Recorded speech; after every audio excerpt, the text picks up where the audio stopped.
እጅግ አስቸኳይ ማስጠንቀቂያ ነው። ሁሉም ሰው ለሚያውቀው ሁሉ ይህንን መልእክት ሼር ያድርግ።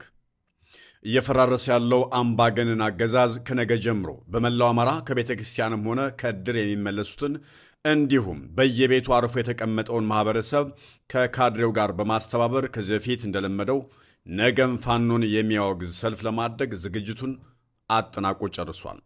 ያለፉትን ቀናትም በካድሬዎቹ አማካኝነት ቤት ለቤት እየዞረ መጥሪያና ዛቻ ሲያከፋፍል እንደነበር ይታወቃል።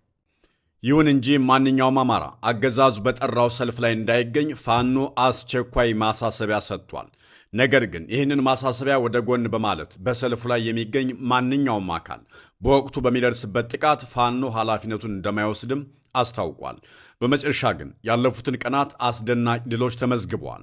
በሶስት አቅጣጫ ሙሉ አቅሙን ተጠቅሞ ጎጃም የዘመተው የብልጽግናው መከላከያ ዋጋውን ማግኘቱን ይባስ ብሎም ከዚህ ቀደም ይዟቸው የነበሩ ምሽጎችን ለቀጠናው ፋኖች ማስረከቡ ታውቋል። በተመሳሳይ በወሎ ቀጠና የአዲስ አበባ መቀሌ ዋናው መስመር ላይ የሚገኙ ከተሞችን የቀጠናው ፋኖች መቆጣጠር መቻላቸውም ተበስሯል።